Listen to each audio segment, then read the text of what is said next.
त्यावेळेला जेवायला बसल्या बसल्या माझ्या एका मित्राने सांगितलं, अरे पेपरला एक जाहिरात आहे, इलेक्ट्रॉनिक शिक्षक पाहिजे, LBS कॉलेज. म्हटलं LBS चा फुल फॉर्म काय? त्यानं सांगितलं लाल बहादूर शास्त्री कॉलेज. कुठं आहे मला माहित नाही. म्हटलं मी सायकलवरनं सोडतो. त्यानं मला सायकलवरनं LBS कॉलेजला सोडलं.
संस्थेच्या वतीने या ठिकाणी सुर्वे सरांचा संस्थेचा लोगो, मोमेंटो आणि शॉर्ट सन्मान होत आहे.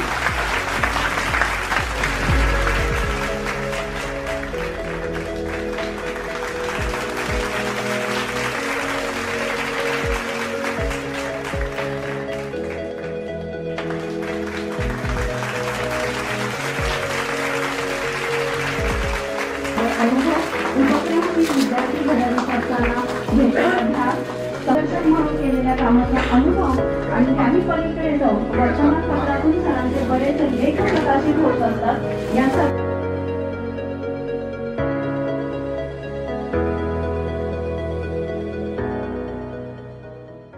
सुर्वे सरांविषयी तर काय बोलावं. विद्यार्थ्याच्या शिकवता शिकवता तो आपल्या परिवाराचा एक भाग आहे हे सांगायला भाषणात गरजच पडत नाही. त्यांच्या आचरणातून ते कधी आम्ही एकरूप झालो हे कळलंच नाही.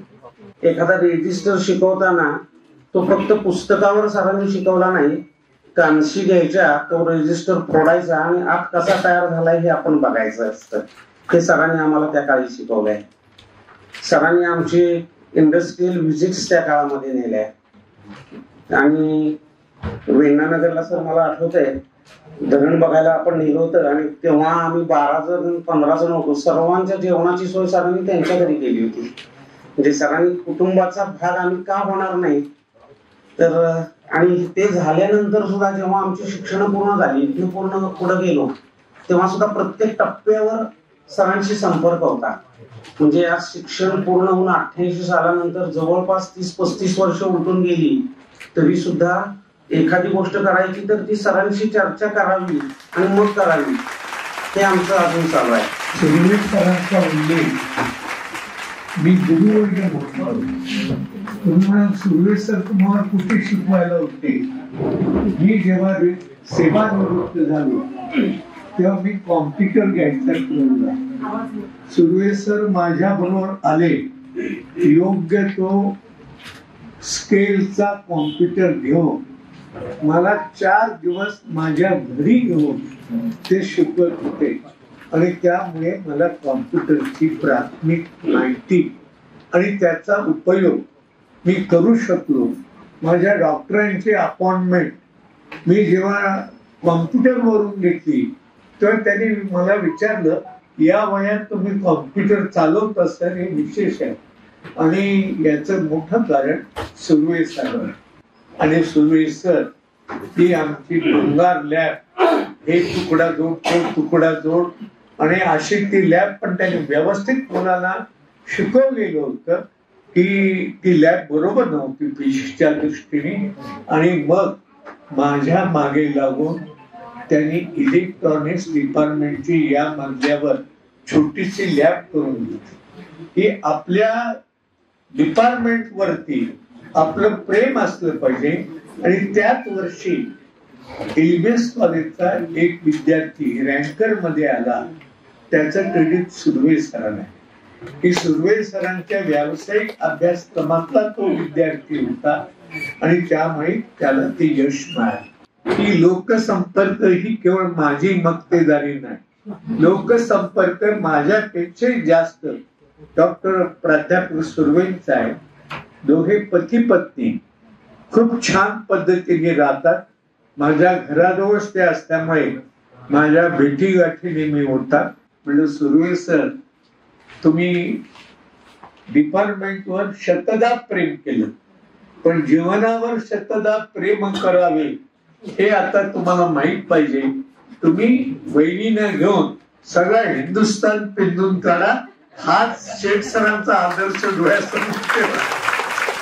बाळकृष्ण लक्ष्मण सुर्वे, बाळकृष्ण कृष्णासारखं अतिशय दैदिप्यमान 36 वर्ष त्यांनी आपलं कार्य केलं आणि माग उलट पाहिले नाहीत.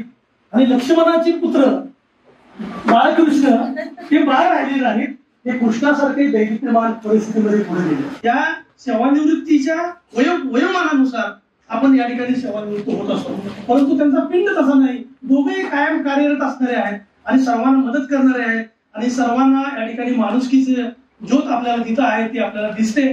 त्यांच्या भविष्य काळामध्ये ते त्यांचं सेवानिवृत्तीचं जीवन हे आरोग्यदायी, मंगलमय आणि कल्याणकारी अशा पद्धतीने जावं आणि त्यांनी आपलं जीवन निश्चितपणे आपला जो वसा आहे तो वसा या ठिकाणी पुढे सारवावा आणि त्यांना भविष्य काळ हा अतिशय उज्ज्वल जावा ही परमेश्वरांनी प्रार्थना करतो आणि माझं मनोगत या ठिकाणी थांबवतो. जय हिंद, जय महाराज, जय बापू. तर मी स्वतः किट बनवली आणि स्वतः किट बनवून या ठिकाणी ते एक्सपेरिमेंट सादर केलं. तशाच प्रकारचे काही हॉबी विद्यार्थ्यांना त्यामध्ये आवड निर्माण व्हावी म्हणून हॉबीच्या काहीतरी गोष्टी केल्या. हॉबी क्लब टाईप असं त्यांनी चालू केलं. त्यांचं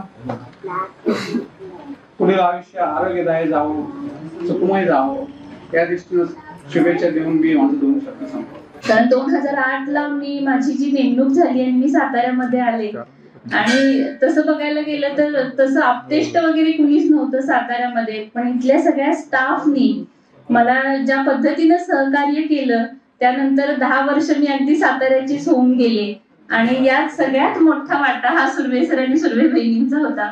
कारण माझं पहिलं घर रेंटनं जे मी शोधलं ते मला सुर्वे सरांनी शोधून दिलं आणि तिथनं मग जे मी घर विकत घेतलं फ्लॅट तो सुद्धा मला सुर्वे सरांनी शोधून दिला.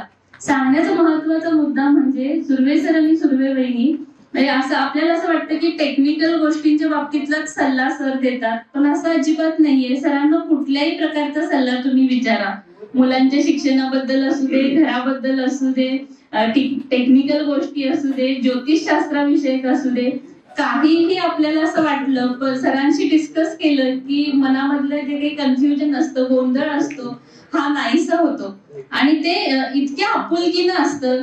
बाहेर अशा भरपूर वेगवेगळ्या प्रकारच्या संस्था आहेत की जिथं आपण सल्ला घेऊ शकतो, पण सुर्वे सर ज्या पद्धतीनं आपलेपणानं हे सल्ले देतात तर ते अगदी दुर्मिळ आहे आजच्या जगामध्ये. बापूजींनी जे मंत्र ज्ञान विज्ञान आणि सुसंस्काराचा जो मंत्र दिलेला आहे तो अक्षरशः या कुटुंबियांनी त्याचं पालन केलेलं आहे. म्हणजे समाजामध्ये ज्ञानी लोकांची उणीव अजिबात नाहीये, कमतरता अजिबात नाहीये, पण त्या ज्ञानाचं सार्वत्रिकीकरण करणं, ते ज्ञान इतरांच्या पर्यंत पोहोचवणं, तळागाळापर्यंत पोहोचवणं हा जो पुढचा भाग आहे हा फार कमी राहतो आणि तो सुर्वे सर खूप करतात. मी सर्व्हिस इंजिनियर असताना माझा एक मित्र म्हटला की असे रेणानगरची व्यक्ती तुला माहिती आहे का? तर म्हटलं काय? तर ते म्हणजे बाळकृष्ण लक्ष्मण सुर्वे यांची वेस्ट अँड मेजरमेंट ऑफिसर म्हणून सिलेक्शन झालं होतं. तर ती सर्व्हिस सुद्धा त्यांना सांगायला मी घरी गेलो होतो की सर अशा अशा कामासाठी तुमची निवड झालेली आहे आणि ते जॉईन तुम्ही होत आहे का? तर सुर्वे सरांनी स्पष्ट नकार दिला, मला आठवते अगदी. आणि कारण त्यांना या क्षेत्रातच यायचं होतं असं थोडंसं दिसतंय. दुसरं सहकार्य म्हणून मला ते जे भावले ते सगळ्यात जास्त मोठं असेल की डेडिकेशन. ते जे कुठलंही काम हातात घेतलं की त्यांचं डेडिकेशन दिसायचं. डेडिकेशन म्हणजे 100% ते स्वतःला त्या कामात वाहून घ्यायचे आणि तोच गुण आता मॅडमनी सांगितलं गीतांजली मॅडमना की हिमांशू मध्ये पण तोच गुण आलेला आहे आणि चिनू ही दोन्ही त्यांची जी मुलं आहेत ते अतिशय डेडिकेटेड आहेत आणि प्रचंड चांगलं काम त्यांच्याकडनं होतं. इंटरनॅशनल गेम डिझायनिंग सारखं काम मोठं चिनू करतोय आणि हे आम्हाला सुद्धा आनंद आहे. आणि हिमांशूचं तर काम माहिती प्रचंड मोठं आहे, तरी त्यांचं झालं. वहिनीच्या विषयी बोलायला पाहिजे. वहिनी म्हणतील माझ्या विषयीच बोलले काही नाही. तर वहिनीच्या बद्दल असं सांगायचंय की सुर्वे सरांनी माझ्या एवढा जो वेळ दिलाय तेवढा वेळ सुद्धा वहिनीच्या बरोबर दिलाय की नाही ही शंका आहे. कारण आम्ही दोघंही 10 ते 5 या ठिकाणी दररोज बसायचं. या ठिकाणी आमची जी वेळ होती ती 10 ते 5 आहे. आणि सांगायचं असेल की 4 नंतर जो आम्हाला वेळ मिळायचा 4 ते 5 आम्ही फ्री असायचो, विद्यार्थी गेलेले असायचो. तर आमच्या हे जे चर्चा असायच्या कंटिन्युअस संस्था, विद्यार्थी, शिक्षक, प्रॅक्टिकल, डिझायनिंग याच्यावरच असायचं. आणि मॅडम मला सांगायला आनंद होतोय की आम्ही कधीच पॉलिटिक्स आणि इतर विषयावर कधीच चर्चा झाली नाही आमची या ठिकाणी. आणि अशा पद्धतीने एक चांगलं डिपार्टमेंट डेव्हलप करण्यासाठी आम्ही दोघांनी प्रयत्न केला होता. सुर्वे सर तसे वर्सेटाईल आहेत. म्हणजे आमच्याकडे बॉटनीमध्ये वर्सेटाईल आन्सर असतो, तो 360 डिग्रीमध्ये असं रोटेट होत असतो. तसं त्यांना बरेच पैलू आहेत. पण आज एक वेगळाच पैलू शेठ सरांनी सांगितलं, ते म्हणजे ज्योतिष. तर माझ्यावरच आहे, ते जवळच आहेत. रोज हात दाखवायला गेला असतो, कालचा दिवस काय बरा गेला, आज कसा आहे त्यांनी मला सांगितलं असतं. आणि सुर्वे सरांचं एक गेले 15 दिवस झाले ते सारखे अस्वस्थ आहेत, सारखे माझ्या डिपार्टमेंटला येत आहेत. सर ही पत्रिका एवढी जरा, आता मी काय मराठीचा प्राध्यापक नाही पण जरा प्रूफ रिडिंग बघा, लक्षात येतो दुसऱ्या माणसाचं. ते अतिशय हुशार आहेत पण ते तरी दुसऱ्याचं मार्गदर्शन घेत असतात. महाविद्यालयामध्ये एकही प्राध्यापक असता नाही की सुर्वे सरांचं ज्यानं मार्गदर्शन घेतलेलं नाही. आणि कुठल्याही क्षेत्रात म्हणजे कॉम्प्युटर असू दे असं काही नाही. आपकी कामयाबी के बारे में मैं कहना चाहूंगी, यूं ही दुनिया किसी को ताज कहाँ पहनाती है, यूं ही कोई शिक्षण महर्षि बापूजी थोड़ी बनता है. कामयाबी उसे ही सेहरा पहनाती है जिसके इरादे मजबूत और जिसकी मेहनत में सच्चा दम होता है. माननीय सुर्वे सर जी, आपके नॉलेज का, अच्छी ढंग से कार्य करने के तरीके का इसके आगे भी हमारी संस्था के लिए जरूरत होगी. यहाँ सचिव मैडम जी, सहसचिव सर मौजूद है. उनसे गुजारिश करती हूँ किसी भी महत्वपूर्ण कमेटी में उन्हें जरूर शामिल किया जाए. ऐसे व्यक्ति होते हुए हमारी संस्था ऊंचाई पर है और रहेगी. और एक बात, सुर्वे सर जी एस्ट्रोलॉजी में भी रुचि रखते हैं. हम सभी के हाथों की लकीरें देखते हैं. मैं दुआ देना चाहूंगी. दुआ है आपके हाथों में लकीरें कुछ खास हो. दुआ है आपके हाथों में लकीरें कुछ खास हो और दुनिया की सारी खुशियाँ आपके पास हो. सुर्वे सर जी, आने वाले पलों में भी आप परिवार के साथ खुश रहे, स्वस्थ रहे, हर पल उत्सव मनाएं. शुक्रिया. सुर्वे सरांवर प्रेम करणारे आणि त्यांच्या सत्कारासाठी उपस्थित असणारे आदरणीय निनाळे साहेब, सत्कारमूर्ती सुर्वे सर आणि वहिनी, त्याचबरोबर सुर्वे सरांचं भाग्य आहे की त्यांच्या सेवानिवृत्तीचा सोहळा पाहण्याकरता त्यांच्यासोबत त्यांचे माताजी आणि पिताजी या ठिकाणी उपस्थित आहेत. खरंच यासाठी फार मोठी पुण्याई लागते आणि ही एकच पुण्याई दाखवते की सुर्वे सर तुम्ही किती प्रामाणिकपणे काम केलेलं आहे. तुमच्यासोबत आज तुमचे आई आणि वडील दोघेही या ठिकाणी उपस्थित आहेत. जैसे कि आदमी ना पद से बड़ा होता है ना पद से बड़ा होता है, जो आदमी दूसरों की मुसीबतों से खड़ा होता है वो सबसे बड़ा होता है, असं त्यांचं मत पण होतं. इतर स्टाफच्या व विद्यार्थ्यांच्या सर्व अडचणींना धावून जाणारे व्यक्तिमत्व आज आपल्यामध्ये कार्यरत राहणार नाही, पण वेळोवेळी ते आपल्याला मार्गदर्शन करण्यासाठी आपल्या या ठिकाणी आवर्जून उपस्थित असतील अशी मी आशा करते. अधिकचा वेळ मी घेणार नाही. बोलण्यासारखं खूप काही आहे, बोलणारे तर की भरपूर आहेत, परंतु वेळेच्या आणि काळाच्या बंधनामध्ये प्रत्येक जण जखडलेला असतो. यातून मी तरी कशी सुटणार, म्हणूनच मी वेळेचं आणि काळाचं भान ठेवते आणि सरांच्या पुढील आयुष्यासाठी व कारकिर्दीसाठी मी सरांना भरभरून शुभेच्छा देते. जाता जाता एवढेच म्हणते की ना सत्ता साथ जाती है ना संपत्ति साथ जाती है, लेकिन इंसानियत की सनद दोस्तों हर हाल में साथ निभाती है, हर हाल में साथ निभाती है. तसंच मॅडम बद्दल बोलायचं म्हटलं तर मॅडमची पण ओळख माझ्या सरांनीच घालून दिली. आणि माझं 12वी नंतरचं शिक्षण झाल्यानंतर 3 महिन्याच्या ब्रेकमध्ये मी मॅडम सोबत ऑफिसला काम केलं. मला प्रिंट सुद्धा करता येत नव्हती, पण मॅडमनी मला सगळं शिकवलं. एवढं सगळं बोलते आणि सरांना पुन्हा एकदा शुभेच्छा देते आणि थांबते. आता फर्ग्युसन मध्ये गेलं असताना मला खूप काही चांगले शिक्षक मिळाले, पण अजून सुद्धा इलेक्ट्रॉनिक्स म्हणलं तर मला अजून सुद्धा माझ्या वडिलांनी शिकवलेलंच मला समजतं. एवढं सगळं होऊन सुद्धा ज्या वेळेला जॉबची वेळ आली त्यावेळेला माझं पॅशन हे व्हिडिओ एडिटिंग होतं आणि त्यात मला काम करावंसं वाटत होतं. त्यावेळेला पण माझ्या वडिलांनी माझे हात धरले नाहीत आणि त्यांनी मला व्हिडिओ एडिटिंग हे फील्ड जोपासण्याची संधी दिली. आणि हे सांगण्याचं तात्पर्य आहे की ते कोणत्याच फील्डशी मर्यादित नव्हते. जसं इलेक्ट्रॉनिक्स हा त्यांचा विषय, पण तसंच बिझनेस असो, वर्कशॉप्स असो किंवा ज्योतिष विशारद असो, जसं की सर बोलले, याच्यामध्ये सगळ्यांमध्ये त्यांचे कोणत्याच फील्डसाठी ते मर्यादित नव्हते. आता माझ्या वडिलांमुळे माझ्या आयुष्यामध्ये मी कोणते फील्ड जोपासण्याची मला संधी मिळाली. परिस कसा असतो हे मला माहित नाहीये, पण माझ्या वडिलांमुळे माझ्या आयुष्याचं आणि माझ्या भावाच्या आयुष्याचं सोनं झालं हे म्हटलं तरी. शाळा, कॉलेज आणि त्याच्याशिवाय काम हे महत्वाचं असतं तर त्या नावाचं. त्यामुळं ते आज या नावारूपाला आले आणि त्याचा अभिमान आम्हा सर्व कुटुंबियांना आहे. आणि तो अभिमान किंवा तो हे आम्हाला भाग्य मिळाले की आमच्या बाळा जरी कोणी नाही म्हटलं तर बी.एल. सुर्वे हे सर जरी असले, प्राध्यापक जरी असली तर ते दुसऱ्यांच्याकडून ज्ञान घेण्यासाठी बाळच होती आणि ते बाळच राहतील शेवटपर्यंत असं मला वाटतं. त्याचं कारण असं आहे ते त्याच्यातून ते मार्गदर्शन घेतात आणि तो दुसऱ्याला वाटून देतात. आपल्याजवळ काही ठेवत नाही, कारण त्यांना गरज नाही. खरोखर अतिशय चांगला मधला असणारा लेख आपण बघितलं की LBS कॉलेज आणि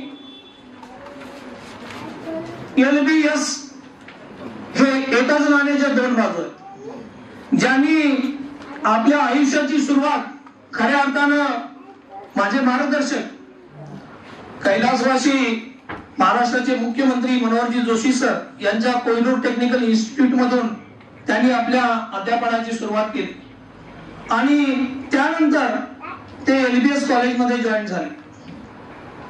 बऱ्याच जणांनी त्यांच्या वेगवेगळ्या कौशल्याबद्दल, त्यांच्या वेगवेगळ्या क्षेत्रामध्ये असलेल्या ज्ञानाबद्दल माहिती दिली.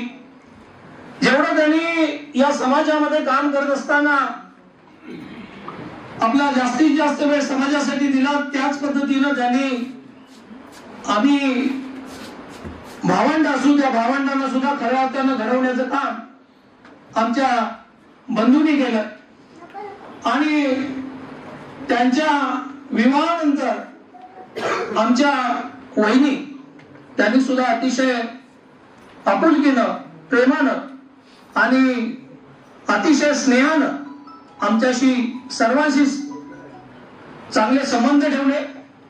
निश्चितपणानं आमच्या भाऊजींनी आता सांगितलं त्या पद्धतीनं की रथाची चाकं जर दोन्ही तोलामोलाची असतील तर तो निश्चित रथ यशाच्या शिखरावर जाऊन पोहोचतो. आणि निश्चितपणानं आमच्या बंधूंचा हा रथ यशाच्या शिखरावर जाऊन आज पोहोचलेला आहे. आज त्यांचा सेवानिवृत्तीचा कार्यक्रम या ठिकाणी संपन्न होतोय. त्या कार्यक्रमाच्या निमित्तानं या ठिकाणी बोलत असताना आवर्जून सांगावं लागेल की स्वामी विवेकानंद शिक्षण संस्था असेल आणि LBS कॉलेज असेल तर खऱ्या अर्थानं या ठिकाणी या कार्यक्रमाला नाव दिलं की कृतज्ञता आणि सेवा गौरव कार्यक्रम. आमचे बंधू स्वामी विवेकानंद शिक्षण संस्थेबद्दल त्यांची कृतज्ञता व्यक्त करतील, परंतु सर मला आवर्जून या स्वामी विवेकानंद संस्थेबद्दल कृतज्ञता व्यक्त करावी लागेल ती एवढ्यासाठी की आमचे वडील कोयना प्रकल्पामध्ये चतुर्थ कर्मचारी म्हणून काम करत होते आणि आम्ही भावंड ही शिक्षण घेत होतो. मी डिप्लोमाला होतो, आमची छोटी बहीण होती ती BSc करून MCA केलं तिनं. आमच्या दोन बहिणी, त्यापूर्वी एका मोठ्या बहिणीचं आमचं लग्न झालं होतं आणि अतिशय चांगल्या पद्धतीनं शिक्षण आम्हाला का मिळालं तर आमच्या बंधूंनी एक वडिलकीचं नातं त्यावेळेला पूर्ण केलं, याचा मला सार्थ अभिमान आहे. आणि म्हणून मी निश्चितपणाने या कार्यक्रमाच्या निमित्तानं सांगेल की जसं आपण म्हणतो की भारतीय क्रिकेट टीमचा संघनायक कसा असावा तर आम्ही म्हणतो महेंद्रसिंग धोनी सारखा असावा. या देशाचा पंतप्रधान कसा असावा तर नरेंद्र मोदी सारखा असावा. तर मी या कार्यक्रमाच्या निमित्तानं आवर्जून सांगेल की एखाद्याचा मोठा भाऊ कसा असावा तर निश्चितपणानं माझ्या ज्येष्ठ बंधूसारखा असावा. निश्चितपणानं या भावाबद्दल मला सार्थ अभिमान आहे. या कार्यक्रमाच्या निमित्तानं सुर्वे कुटुंबियांच्या वतीनं आणि संपूर्ण आप्तेष्टांच्या वतीनं आपण या ठिकाणी जो माझ्या भावाचा गौरव केला त्याच्याबद्दल अतिशय मौल्यवान गोष्टी सांगितल्या. त्यांचं व्यक्तिमत्व किती मोठं हे सांगितलं. त्याबद्दल आपल्या सर्वांचे आभार मानतो. पुन्हा एकदा स्वामी विवेकानंद शिक्षण संस्थेचा आणि एलबीएस कॉलेजचे आभार मानतो आणि मी माझे 2 शब्द संपवतो. जय हिंद, जय महाराष्ट्र. सरांच्या करिअर मधील कर्तृत्व तर तुम्हाला सर्वांना माहितच आहे. सरांची कॉलेजमधील सर्व्हिस 36 वर्ष झाली, परंतु सरांची आणि माझी साथ 27 वर्षाची. ही सगळी वर्षे सरांच्या समंजस आणि विनोदी स्वभावामुळे कशी गेली हे मला कळलंच नाही. मला माझ्या सासरी पण माहेरचेच प्रेम मिळाले. आई बाबा, ननंदा, दीर व जाऊ ही सर्व माणसे माझी कधी झाली हे मला कळलेच नाही. या समारंभासाठी माझे माहेरचे सासरचे सगळेच उपस्थित आहेत. मी जे सध्या काम करते आपल्यापैकी बऱ्याच जणांना माहीतच आहे. त्याची सुरुवात पण सरांच्या कल्पनेने व चाणक्य बुद्धिमत्तेमुळे झाली. सरांमुळे माझी ओळख सातारा, सांगली, कोल्हापूर या जिल्ह्यांमध्ये झाली. मला व माझ्या नंदेला एक व्यवसाय उभा करून दिला. आमच्या या व्यवसायाला याच वर्षी 25 वर्षे पूर्ण झाली. आम्ही दोघांनीही हे टिकवून ठेवण्यासाठी खूप कष्ट घेतले. आमच्या मुलांचीही आम्हाला यामध्ये मोलाची साथ मिळाली. माझी मुले पण खूप हुशार आणि कष्टाळू आहेत. सरांबद्दल बोलण्यासारखे खूप आहे. सरांबद्दल बोलण्याची सर्वांचीच इच्छा आहे. काही विद्यार्थ्यांनी व शिक्षकांनी लिखाणाच्या व व्हिडिओच्या माध्यमातून आपल्या मत व्यक्त केली आहे. महाराष्ट्रभरातील तुम्हा शिक्षकांच्या तोंडून सरांचे कौतुक ऐकून खूप छान वाटले. मला सरांची पत्नी असल्याचा खूप अभिमान वाटतो. शेवटी सरांना मी एवढंच सांगेन, रिटायरमेंट नंतर आपल्या आयुष्याची नवीन सुरुवात होईल. तुम्ही तुमच्या आवडीच्या गोष्टींना खूप वेळ द्या. असेच पुढे मला पण तुमचे सर्वांकडून कौतुक ऐकायला मिळेल. माझी आणि माझ्या मुलांची साथ तुम्हाला कायम असेल. धन्यवाद. धन्यवाद मॅडम. सुरुवात होताना काय घडलं हा भाग तसा महत्वाचा आहे. कारण बालपण कसं गेलं आणि मी नोकरीत कसा आलो हा भाग जास्त महत्वाचा आहे. की मी तुमच्या पुढे उभा आहे तो साधारण 23 वर्षानंतरचा आहे. 23 वर्षाच्या आधी मग मी काय होतो, कोण होतो हा प्रश्न असेल. लहानपणी ज्यावेळेला कुटुंब होतं त्यावेळेला एका कुटुंबाला 15 माणसं होती आणि वडील होते शिपाई. 15 माणसांचा सांभाळ करणं कसं केलं असेल ते त्यांचं त्यांनाच माहिती. त्यामुळे 2 टाइम जेवायचं कसं हा प्रश्न त्यांच्यासमोर असताना त्यांनी आम्हाला सांभाळलं, आम्हाला शिक्षण दिलं आणि मोठं करायचा प्रयत्न केला. याच वेळेला आमच्या बहिणी सुद्धा सुज्ञ होत्या. अर्धवट शाळा सोडून दिली, भावाला शिकू दे, आम्ही नाही शिकलो तरी चालेल, असं करत आम्ही पुढे गेलो. हे करत असताना वडील क्लास 4 असल्यामुळं जागा घेताना खोलीला बरोबर कोपऱ्यावरची घ्यायची, तिथे एखादा वाडा बांधायचा, गायी बांधायच्या, तिथं झाडं लावायची, भाजीपाला करायचा आणि त्याच्यातून कुटुंब चालवायचं. या प्रकारातून ते गेले आणि त्यामुळे आपल्याला सपोर्ट मिळत गेला. आम्ही शिकत असताना सुद्धा बाबांचे साहेब असायचे, क्लर्क असायचे, ते लोक आम्हाला मदत करायचे. माझं शिक्षण झालं ते बाबांच्या मित्रांमुळे आणि साहेबांच्यामुळं. हे सांगायला मला आनंद वाटेल, कारण प्रत्येक वेळेला मला उन्हाळ्याची सुट्टी पडली की बाबाचे साहेब म्हणायचे तुझ्या मुलाला इथं कामाला लाव. मग मी क्लार्क म्हणून तिथं काम करायचो आणि क्लार्क म्हणून काम करून जे पैसे मिळायचे त्यातून माझं शिक्षण झालं आणि मी डिप्लोमा कॉलेज पण पूर्ण केलं. हे करत असताना ज्या लोकांचं जे प्रेम होतं ते प्रचंड होतं. बाबांनी जोडलेली माणसं होती ती प्रचंड होती आणि त्यामुळेच आपण काहीतरी एका उंचीवर जाऊ शकत होतो. मी डिप्लोमा झालो, इंजिनियर झालो, तो केवळ मला शिक्षणातलं काहीच माहिती नव्हतं म्हणून झालो. कारण बाबांचे साहेब हे इंजिनियर होते म्हणून मी इंजिनियर झालो. बाकी मला डीएड आणि बीएड काहीच माहित नाही आणि डिप्लोमा झालो तर मी चुकून शिक्षण क्षेत्रात आलो की जे क्षेत्रच माझं नव्हतं. लक्षात त्या, कारण या क्षेत्रामध्ये डीएड आणि बीएड लागतं मी ते केलेलंच नाही आणि तसं असताना देखील मी या क्षेत्राकडे वळलो आणि ते सुद्धा नोकरी शोधत आलेलो आहे. खरं तर चुकून बाबांची बदली कोयना डॅम मधनं वेण्णानगर डॅमला झाली, कडेर डॅमला, आणि त्यावेळेला माझा डिप्लोमा संपला होता आणि जायचं का नाही हा प्रश्न होता साताऱ्यात, कारण आपलं कुटुंबाचं भागणारच नाही. मग नोकरी सोडायची बाबांनी का काय करायचं असा प्रश्न होता. शेवटी आपण म्हटलं जाऊयाच. आम्ही आलो साताऱ्यात कडेर डॅमला. कडेर डॅमला सुरुवात केली. आल्याबरोबर पहिली नोकरी मिळाली कोहिनूर टेक्निकल इन्स्टिट्यूट मध्ये रेडिओ टीव्ही मेकॅनिक म्हणून. रेडिओ टीव्ही मेकॅनिक म्हणून काम करताना इंटरव्ह्यूला गेलो. ते म्हटलं तुम्ही सिलेक्ट आहे, तुम्ही उद्यापासून शिकवायला या टीव्ही. म्हटलं मी टीव्ही कधी बघितलेलाच नाही आणि ही वस्तुस्थिती होती. पण म्हटले आम्ही तुमचा इंटरव्ह्यू घेतलाय, आम्हाला माहित आहे की 8 दिवसामध्ये तुम्ही शिकवणारच आहे. आश्चर्य वाटलं मला, पण त्यांनी माझा जो विश्वास दाखवला. मी 15 दिवसानंतर टीव्ही मेकॅनिक बनलो. 10 वर्ष टीव्ही मेकॅनिक म्हणून काम केलं आणि 15 दिवसच मी नोकरी केली कोहिनूरमध्ये. कारण त्यावेळेला जेवायला बसल्या बसल्या माझ्या एका मित्राने सांगितलं, अरे पेपरला एक जाहिरात आहे, इलेक्ट्रॉनिक शिक्षक पाहिजे, LBS कॉलेज. म्हटलं LBSचं फुल फॉर्म काय? त्यानं सांगितलं लाल बहादूर शास्त्री कॉलेज. कुठे आहे मला माहित नाही. म्हटलं मी सायकलवरनं सोडतो. त्यानं मला सायकलवरनं LBS कॉलेजला सोडलं इंटरव्ह्यूसाठी.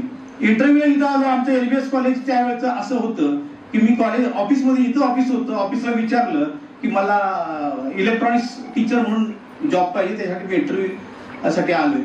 आमच्या कॉलेजमध्ये इलेक्ट्रॉनिक्स विषयच नाही, तर तुम्ही इंटरव्ह्यूलाच कशाला आलाय असं मला म्हटलं. कारण त्यांना हे माहित नव्हतं की इलेक्ट्रॉनिक्स विषय नवीन करायला सुद्धा कोणतरी जाहिरात देईल म्हणून. मग मी कावराबावरा झालो. म्हटलं आता काय करायचं, आणि इकडे तिकडे चौकशी करूया म्हणून म्हटलं.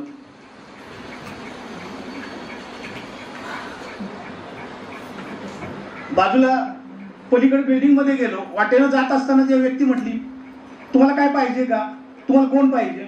म्हटलं थांबा. तर मी सांगितलं, अहो इलेक्ट्रॉनिकचे इंटरव्ह्यू आहेत आणि मला बोलवले आणि हे म्हणतात की इथं जागाच नाही, विषयच नाही. 1 मिनिट थांबा. ते म्हणले चला माझ्या बरोबर. मला ते घेऊन गेले फिजिक्स डिपार्टमेंटमध्ये. तिथं काकतकर सरांची ओळख करून दिली. म्हटले यांना विचारा. हे म्हटले हो आम्हीच जाहिरात दिली, जीवा आला की हे बरोबर आहे. आणि पुढे इंटरव्ह्यू झाले. ती भेटलेली व्यक्ती डॉक्टर दीपक साळुंखे होती. लक्षात, म्हणजे ती बापूजींनीच माझ्यासाठी पाठवलेली होती व्यक्ती होती. खरं तर आल्या लक्षात. सेम घटना माझ्या लाईफ मध्ये 2023 मध्ये घडली. मी संस्थेत बाहेरच्या कोर्समध्ये बसलो होतो आणि शेजवळ साहेब आत होते, मीटिंग मध्ये होते. मी त्यांच्या गाडीत येणार म्हणून थांबलो होतो, पण गावडे मॅडम समोरनं जात होत्या. पटकन थांबल्या आणि म्हटल्या, सुरेश सर माझ्याकडे तुमचं काय काम आहे का, काय का थांबलाय तुम्ही? हे जातीनं चौकशी करणारं कुटुंब फक्त बापूजींचंच एक जाणार. जे मला त्यावेळेला पटकन स्ट्राईक झाला. मॅडम विचारलं त्याला की आपल्याला असंच वाक्य दीपक साळुंखेंच्याकडून ऐकायला मिळालं होतं आणि दीपक साळुंखे सरांनी मला पूर्ण गाईड केलं. आलं लक्षात. आणि मी नंतर तिथं पुढे इंटरव्ह्यू दिला. सिलेक्शन झालं माझं. सिलेक्शन झाल्यानंतर चिटणीस साहेबांनी पगार किती द्यायचा त्याच्यावर विचारणा केली. चिटणीस साहेब हा एकदम रॉयलच माणूस होता, तसा विचार केला. प्राचार्य मला विचारलं की तुम्हाला किती पैसे द्यायचे. माझं 13 जण आम्ही होतो. 13 मध्ये माझं दुसऱ्या नंबरनं सिलेक्शन झालं होतं. पहिला म्हटलं मला ऍक्सपर्ट स्केलच पगार पाहिजे, मग माझा नंबर लागला, त्यामुळे मी दुसरा होतो. मग मला विचारलं तुम्हाला किती पैसे पाहिजे. मी कोहिनूर टेक्निकल मध्ये 500 रुपयावर काम करत होतो. हे मला म्हटले तुम्हाला किती पाहिजे. म्हटलं 1000-1200 देत आहे. तेव्हा अहो म्हटले एकच आकडा सांगायचा असतो, 1000 का 1200. तर मग म्हटलं मला 1200 द्या. आता 1200 म्हटलं 1000 द्यायचं असलं तर मला जा म्हणतील परत घरी, म्हणून म्हटलं तरी मी 1200 बोललो. मला ते म्हटले ठीक आहे, दिलं. परत थोड्या वेळानं त्यांनी कुठेतरी फोन केला. त्यांना म्हटले 1200 रुपयावर माणूस ठरवतोय. त्यावेळेस ते म्हटले की 1200 रुपयावर 500 रुपयात माणसं मिळतात आणि 1200 रुपये कशाला द्यायला पाहिजे. ते म्हटले असं तुम्हाला वाटतं का. पण समजा आपलाच मुलगा, ते चिटणीस साहेब त्यावेळी फोनवर बोलले, ते मी ऐकत होतो. जर आपलाच मुलगा असता तर आपण काय केलं असतं. पुढची व्यक्ती काही बोलली नाही. साहेब पण गप्प बसले आणि मला म्हटले या उद्यापासून. आणि माझी एंट्री झाली LBS कॉलेजमध्ये. लक्षात. आणि LBS कॉलेजमध्ये मी आलो 1200 रुपयावर. म्हणजे हे स्वतःचा मुलगा समजून मला त्यांनी एंट्री दिली कॉलेजमध्ये. लक्षात. नंतर आमच्याकडे कसं आहे 3 वर्ष अनुभव लागतोच, तेव्हा 3 वर्ष इंटरव्ह्यू होतात. मग पहिलं वर्ष झालं, दुसरं वर्ष, तिसऱ्या वर्षासाठी चांगले सर आले होते इंटरव्ह्यूला. कारण की ऍज पर रूल इंटरव्ह्यू व्हायला लागला. एम्प्लॉयमेंट एक्सचेंज कडनं झालं पाहिजे, असं पाहिजे. आणि त्या कॅटेगरीमध्ये पण मी बसत होतो आणि त्यामुळे मी इथंच LBS मध्ये राहून गेलो. आणि सेकंड टाइमच्या वेळेला काय, पहिली बॅच झाली आमची, आता दुसऱ्या बॅचला मी राहिलो का हा प्रश्न होता. तर दुसऱ्या बॅचला राहिलो म्हणजे पहिल्या बॅचला जो विद्यार्थी आला तोच बोर्डात आला. बोर्डात 9वा लागला पुण्या बोर्डामध्ये. आणि ज्या वेळेला इथं सायन्स कॉलेज वगैरे सगळे मागे राहिले, आम्ही टॉपला गेलो. आणि असं झाल्यामुळं राणेसाहेब तोपर्यंत आले. तर राणेसाहेबांचा माझ्या विश्वास बसला आणि राणेसाहेब मला म्हटले की तुला काय आता मी सोडणार नाही. म्हटलं ठीक आहे. नंतर पुढच्या वर्षाला इंटरव्ह्यू होते तर ते म्हटले आपला संस्थेत इंटरव्ह्यू आहे, माझ्याबरोबर चला, उद्या मी जाणार आहे, माझ्या गाडीत बसूनच चलू, तू उतरायला काय पैसे घालवू नको. म्हटलं ठीक आहे. सेम इन्स्टंट माझा आत्ता काढला. परवा मी शेजवळ साहेबांना म्हटलं की कार्यक्रमाला मॅडमना बोलवायचे मला, तर मी कधी जाऊ? मी शुक्रवारी जाणार आहे, माझ्या गाडीत बसली चल. ही स्वामी विवेकानंदची माणसं आहेत. आलं लक्षात? हे जे संस्कार शब्द जो आहे ना, तो प्रचंड मोठा आहे याच्यामध्ये, आणि या संस्कारावर जोपासलेली संस्था, आणि या अर्थानं ही संस्था फार मोठ्या उंचीवर आहे आज जगामध्ये. आणि त्यामुळे मी तेव्हापासून या प्राचार्य लोकांची मी तुलना करत आलो. पण हे माझे हे 16वे प्राचार्य एलबीएस कॉलेजमध्ये तसा विचार केला, आणि एवढे प्राचार्य झाले, पण मला असा दुसरा भाव कोणी दिला नाही. आणि सगळ्यात जास्त करून आता जे चाललंय शेजवळ साहेब, तर मला तुला काय पाहिजे ती खरेदी करायचं, आमचं काही म्हणणं नाही. मला कधी कुठल्या गोष्टीमध्ये अडवत नाही की कुठली खरेदी असू दे काय असू दे, तुम्हाला काय पाहिजे ते करा. डिजिटल टीचिंग आता आलं 2012 साली, हे कोरोनामध्ये झालं. 2012 साली डिजिटल स्लेट आहे ती प्राचार्यांनी मला घ्यायला परवानगी दिली 2012ला. तेव्हा मी डिजिटल टीचिंग करायला लागलं कधी 19ला कोरोना आला तेव्हा, पण त्याच्या आधीच माझी सगळी तयारी होती. राणेसाहेब माझ्यासाठी अगदी देव माणूसच होते, कारण का त्यांनी प्रचंड केलं माझ्यासाठी. आणि जाताना मला एकच सांगितलं की चव्हाण सरांनी सांगितलं की मला शासकीय नोकरी आली, पण मला ग्रँटेबल नॉन ग्रँटचा फरकच कळत नव्हता, असा माझा प्रॉब्लेम होता. मी नॉन ग्रँटची नोकरी स्वीकारली आणि गव्हर्नमेंटची नोकरी नाकारली. गव्हर्नमेंटच्या नोकरीमध्ये मला महाराष्ट्र दुय्यम सेवा निवड मंडळामधून आम्ही 3200 लोक बसलो होतो, त्याच्यामध्ये 33 लोकांचं सिलेक्शन झालं. 27 नंबर माझा होता महाराष्ट्रामध्ये, आणि गीते बिल्डिंग मध्ये मला वजनमापा अधिकारी म्हणून अपॉइंटमेंट मिळाली होती गव्हर्नमेंटची, आणि ती मी नोकरी नाकारली नाही. नॉन ग्रँटला बायपेपरला इथंच राहिलो. आलं लक्षात? आणि राणे साहेबांचा विचार, संस्था चांगली आहे. काकतकर सर, राणे सर हे दोन आमचे गुरु. काकतकर सरांनी मला सगळं इलेक्ट्रॉनिक्स शिकवलं. आलं लक्षात? त्यांच्यासारखा शिक्षकच कुठं नाही दुसरा मी आजपर्यंत पाहिलेला, की एकदम ग्रेट माणूस जो इलेक्ट्रॉनिक्स मध्ये आहे, जो फिजिक्सचा माणूस आहे, पण इलेक्ट्रॉनिक्स जबरदस्तच. आलं लक्षात? तर राणे साहेब म्हटले तू संस्था सोडून कधीही जाऊ नको, हीच संस्था चांगली आहे.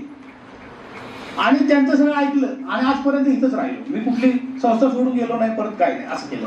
आणि त्यावेळेला संस्थेबद्दलचे जे संस्कार आहेत ते मला राणे साहेब, काकतकर सर सातत्याने सांगायचे. आणि तुला कधी प्रॉब्लेम जर आला तर तू माझ्या संस्थेमध्ये, त्यांची काय KIT कोल्हापूरची संस्था आहे ती त्यांची आहे, त्या संस्थेमध्ये म्हटली मी तुला त्या संस्थेत तुला मी नोकरी देईन, पण या संस्थेत तू राहा, ही अतिशय चांगली संस्था आहे.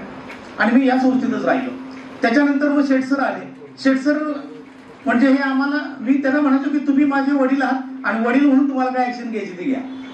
त्यामुळे ते काय रागवायचं असेल, बोलायचं असेल, काय सांगायचं असेल तर ते त्या, कारण तो माझ्यावर त्यांचा मोठा हक्कच होता, कारण ते माझे वडीलच होते.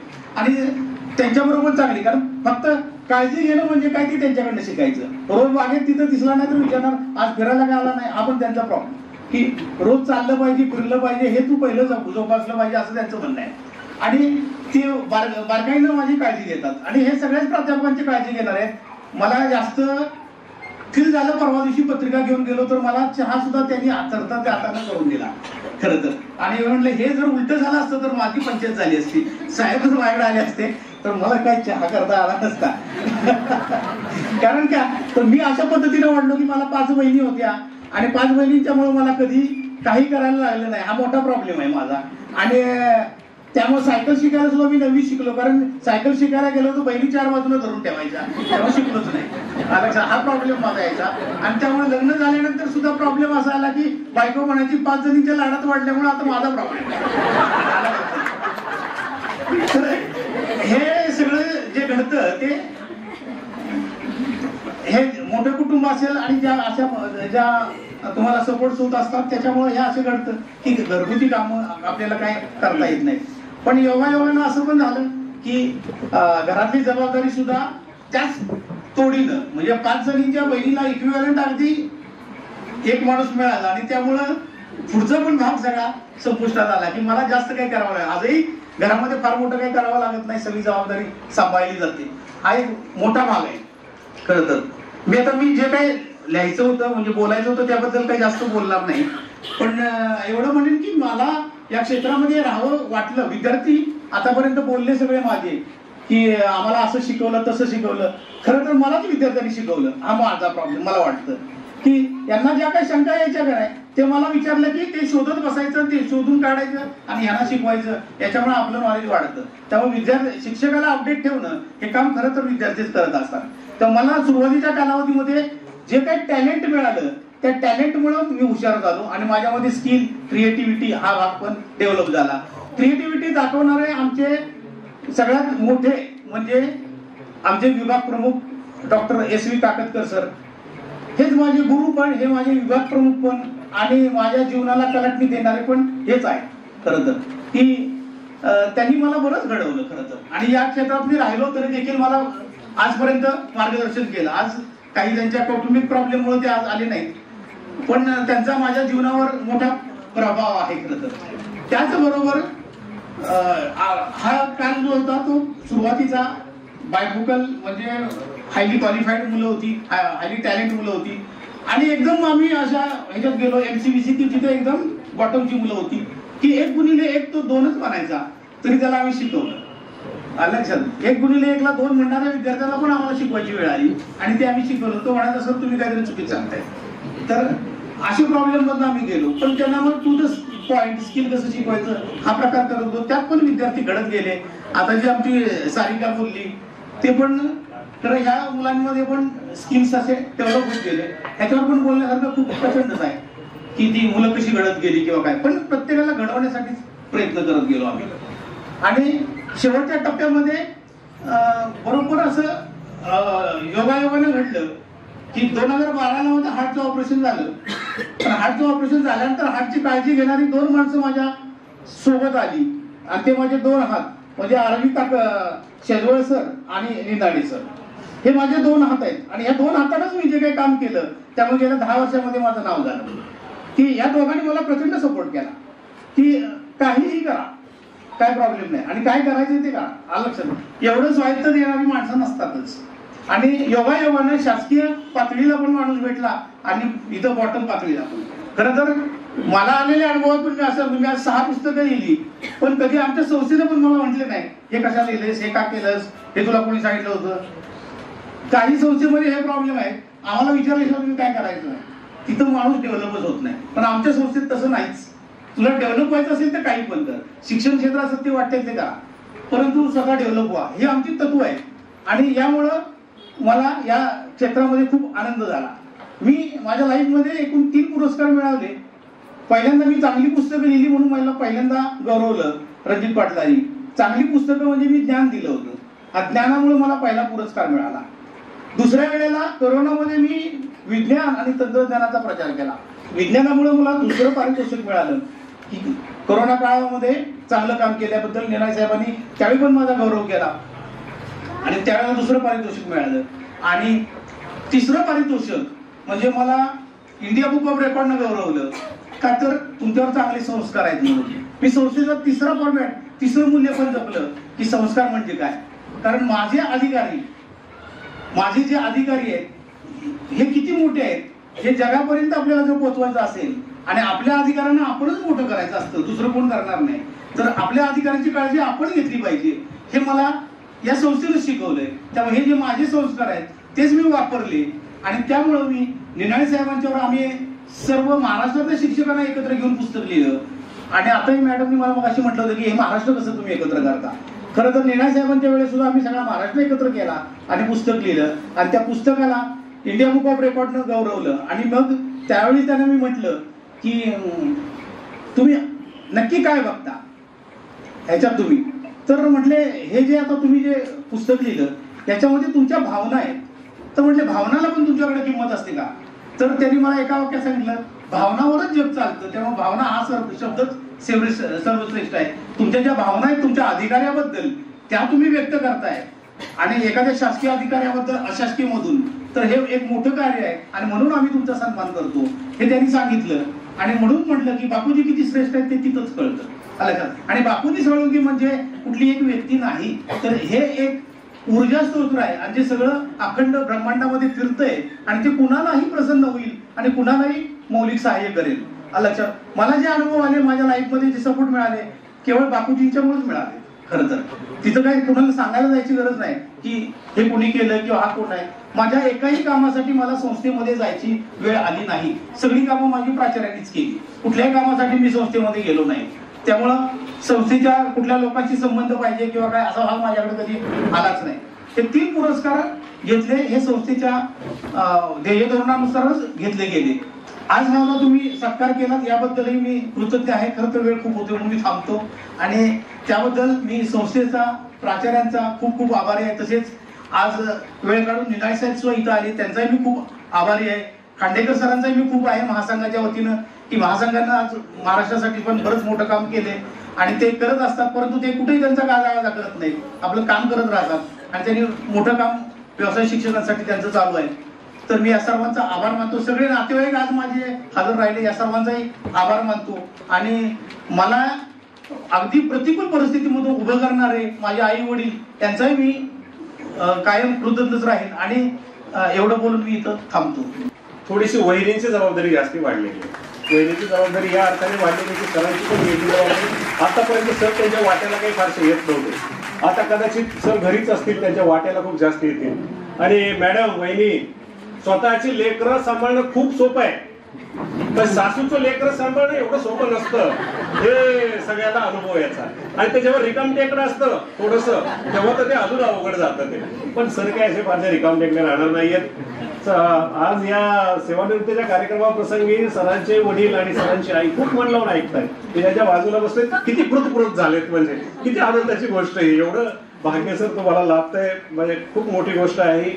मग कोणीतरी सांगितलं की म्हणजे सर नुसतेच हे वयाने निवृत्त होत आहेत. अगदी बरोबर आहे. सुर्वे सर तुम्ही नुसते वयोमानाने निवृत्त व्हाल पण तुम्ही कुणाच्याही मनातून कधी सेवानिवृत्त होऊ शकत नाही. आणि माणसाची एक चांगली कृती एक चांगला गुण एक चांगलं कर्तृत्व एक चांगलं सद्गुण हो त्यांच्या इतरांच्या मनामध्ये तो कायम त्याला जिवंत ठेवत असतो. त्यामुळे असं आपण काही सहजासहजी सेवानिवृत्त होत नसतो. एकंदरच त्यांची कामाची पद्धत सरांची म्हणजे बऱ्याच जणांनी सांगितलं की सहकार्याला तयार आणि कुठलीही अपेक्षा न ठेवता हे फार महत्वाचं आहे. म्हणजे आपण एखाद्याला मदत करतो पण काहीतरी त्यामागे पण आपली दूरदृष्टी असते. पण असं कधी सरांच्या बाबत असं कधी घडलं नाही. सरांसाठी आज त्यांच्या हे व्यक्तिमत्वाला समर्पक असा एक शेर मुद्दाम सांगतो मी. बसल्या बसल्या मला आठवलंय ते दिया तो जरूर जलाऊंगा मैं दिया तो जरूर जलाऊंगा मैं चाहे मुझे ईश्वर मिले या न मिले. दिया तो जरूर जलाऊंगा मैं चाहे मुझे ईश्वर मिले या न मिले. हो सकता है इस दिए की रोशनी से किसी मुसाफिर को ठोकर तो न लगे. या स्वभावाचे सुर्वे सर नक्की आहेत. मला हे ते आनंदाने सगळ्याला सांगावं वाटतंय. सर तुम्ही सांगितल्यामुळे मला एक क्षण त्या पद्धतीचा आठवतो की सरांच्या केलेल्या कर्तृत्वाचा मला सुद्धा एक वेळ फायदा झाला. कारण तुम्ही म्हटला सायन्सला येणारे सोन्यासारखी लेकरं त्यानंतर कॉमर्सला आणि आर्टला आणि राहिली उरली तर MCVC ला आणि मग ती विद्यार्थ्यांना घडवून आणि त्यांना निर्माण करणं. आज सुर्वे सरांच्या माध्यमातून निश्चित अर्थानं मी तुम्हाला सांगतो की MCVC असणारा हा फक्त तो एका त्या तेवढ्याच विद्यार्थ्यापुरता मर्यादित नव्हता तर महाविद्यालयाचा ज्युनियरचा असू द्या सिनियरचा असू द्या किंवा संस्थेतला असणारा सगळा गुरुदेव कार्यकर्ता त्यांच्या प्रशिक्षणातून लाभार्थी झालेला आहे. आणि निश्चित अर्थानं त्यांनी वेगळ्या दिशा या संस्थेला ऑनलाईन एज्युकेशनच्या माध्यमातून दिलेली आहे. मी तुम्हाला सांगतो कोरोनाच्या कालखंडामध्ये शिक्षण ठप्प झालं शाळा बंद झाल्या आणि शिक्षणापुढे आव्हान निर्माण झालं. आणि अशा वेळेला आमच्या पुढे प्रश्न होता काय करावं आता कशा पद्धतीनं शिक्षण पोहोचावं. आमच्याकडे असणारे सगळे अनट्रेड मुलं अनट्रेड असणारे शिक्षक आणि त्यावेळेला कार्याध्यक्षांच्या आणि सेक्रेटरी मॅडमच्या मदतीनं आम्ही विचार केला की आमच्यामध्ये काही तज्ञ आम्हाला शोधावे लागतील आणि आमच्या शिक्षकांना ट्रेनिंग द्यावं लागेल. आणि त्या दिशेनं सुर्वे सरांना आम्ही हाक दिली आणि सगळ्या संस्थेतल्या शिक्षकांना सरांनी प्रशिक्षण दिलं आणि कोरोना काळातलं थांबलेलं शिक्षण निश्चित अर्थानं सुरू झालं. सर मी तुम्हाला सांगेन की आयुष्यामध्ये तुम्ही किती विद्यार्थी घडवल्यापेक्षा कालखंडामध्ये चांगलं शिक्षण सुरू करण्यासाठी ज्या आपल्या टेक्निकल एज्युकेशनचा वापर तुम्ही केला त्यासाठी मनापासून मी तुम्हाला धन्यवाद देतो. मी एक व्यक्तिमत्व म्हणतात की प्रत्येक step of action depicts the personality of a person. आपण म्हणतो की हाऊ एक माणूस पुढे पुढे जात असताना तो जे त्या मानवी फुटप्रिंट सोडून जात असतो त्याच्यावरून त्यांनी केलेल्या कामाचा एक छोटासा तपशील माझ्या डोळ्यासमोर आता उभा राहिला आणि त्याच्यावरून मी म्हणते की it's just not a work, it's a dedicated kind of work by a devotee of Shikshan Maharshi doctor Bapuji Sawant. Because he is a true devotee, I can say, when he was saying, त्यांनी ते शब्द वापरले, मी ज्ञानाच्या हे जे काही आपल्याला त्रिसूत्री म्हणण्यापेक्षा जे आपल्याला बापूजींनी ज्ञान, विज्ञान आणि सुसंस्कार हे 3 शब्द आपल्या आयुष्यात आपल्या कार्यातून दाखवण्यासाठी जी कृती आपल्याला करून द्यायची आणि त्याच्यासाठी म्हणून त्यांनी आपल्याला घडवलेलं आहे. त्यातील हे एक आहे की आता ज्ञानातून त्यांनी साध्य केलेलं स्वतःला प्रूव्ह केलेलंच आहे आणि त्याचं इम्प्लिमेंटेशन म्हणून जेव्हा बापूजींना अभिप्रेत होतं की ज्ञानाचा उपयोग विद्यार्थ्यांकडून कसा करून घ्यायचा, हा इम्प्लिमेंटेशन ऑफ द नॉलेज हे त्यांनी खऱ्या अर्थाने सुरसर तुम्ही करून दाखवलाय. सुसंस्कार तर मुळतः तुमच्यात होताच आहेच आणि त्या सुसंस्काराचं एक ऍप्लिकेशन आणि रिकमेंडेशन तुम्हाला मिळालेलं आहे ऑलरेडी सर्व पातळीवर आणि I can say so you are devoted towards your work in a very short span.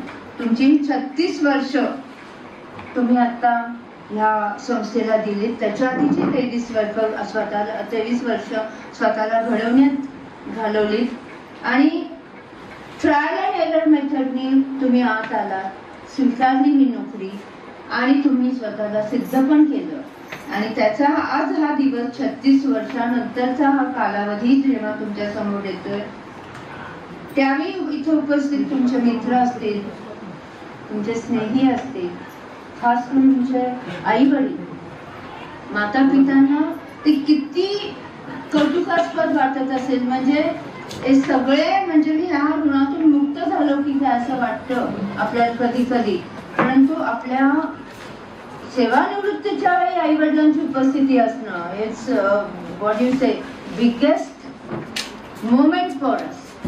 You are blessed person. आपण म्हणतो ना की वी ऑलवेज से की आपण मी नेहमी म्हणते की माझ्यापेक्षा लहान जे कोण असतील स्टे ऑलवेज ब्लेसेड. तुम्ही सतत देवाच्या आशीर्वादाच्या छायेत राहा की जेणेकरून तुम्हाला कुठलीही दुष्ट शक्ती टच करणार